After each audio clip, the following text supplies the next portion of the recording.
El presidente de Brasil, Luis Ignacio Lula da Silva, sigue en el ojo del huracán por las constantes críticas por su postura frente a las elecciones en Venezuela.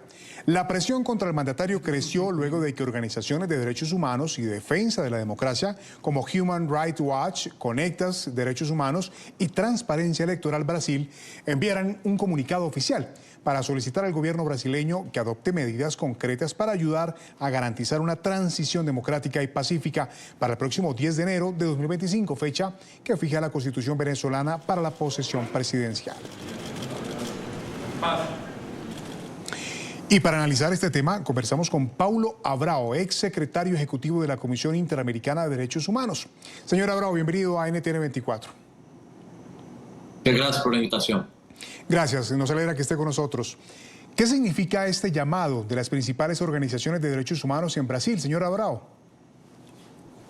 Bueno, primero creo que desde un punto de vista político significa que Maduro no es un problema apenas para Venezuela, ¿no? Es un problema para toda la región y es un problema particular para Brasil. No apenas porque la grave crisis humanitaria que afecta el país tiene repercusión en territorio brasileño, pero también porque Brasil se presentó a servir como un mediador para que las elecciones pudieran ser libres, efectivamente transparentes, honestas, y estos no fueron los resultados que se realizaron, ¿no? Efectivamente durante las últimas presidenciales en Venezuela. Pero también significa una expresión de una solidaridad social entre las organizaciones de la región, en las cuales las ONGs de derechos humanos y de defensa de la democracia en Brasil expresan su solidaridad a las organizaciones venezolanas y presionan a su propio país para mantener una posición coherente y consistente de defensa de la democracia, hasta porque el propio país pasó muy reciente por ataques en su democracia y, por lo tanto, para seguir como un país que tiene la pretensión de ser un liderazgo regional en materia de democracia, no debe mantener su posición de no reconocer el resultado electoral en Venezuela mientras no se presenten todas las actas electorales y tampoco enviar algún representante de alto nivel a la dicha toma de posesión que está prevista para el próximo 10 de enero. Señor Abrao, exactamente esos dos puntos de vista son fundamentales en este caso, el político y el de derechos humanos. Hablemos del político porque la Embajada de Argentina en Caracas está siendo custodiada por el gobierno de Brasil y todos hemos visto el asedio permanente que pasa allí. Se le critica al gobierno de Brasil por una supuesta ambigüedad política, porque en este punto ya no estamos hablando solamente de algo ideológico, que finalmente es subjetivo. Estamos hablando de vidas humanas. Bueno, así es. La verdad es que la posición de la política exterior brasileña respecto a Venezuela es una posición que muchas veces se presenta para mediar, para mantenerse en condiciones de diálogo con el país, para construir eventuales puentes de diálogo. Pero también creo que a cada momento la propia diplomacia brasileña va percibiendo que estos esfuerzos de diálogo con Caracas ya han sido realizados en los últimos 5, 6, 10 años casi, y no hay confianza, porque los acuerdos que eventualmente se firman con el régimen de Maduro no se cumplen. Y esa ya era la realidad hace tiempo, ¿no?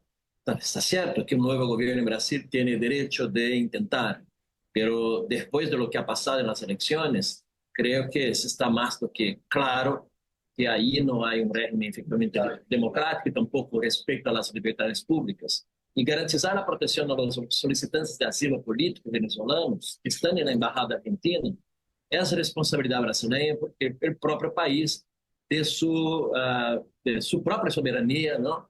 Extendió la bandera brasileña en el edificio argentino y, por lo tanto, estas personas están bajo custodia del gobierno brasileño. Entonces, lo que las organizaciones sociales brasileñas esperan es que el gobierno pueda emprender esfuerzos más claros, más contundentes y más firmes para exigir al régimen de Maduro la presentación de los salvoconductos, que son un derecho de todas las personas que están bajo el Instituto del Asilo según las normas internacionales. Creo que es un tema no apenas para la Cruz Roja, no apenas para los gobiernos, pero también para el Alto Comisariado de las Naciones Unidas para Refugiados. La garantía del salvoconducto es un derecho que pertenece a todas las personas solicitantes de asilo y de refugio en las Américas. Y ese estándar no puede ser bajado. Y si así sigue la situación actual, una vez más, Venezuela está afectando y violando las normas internacionales.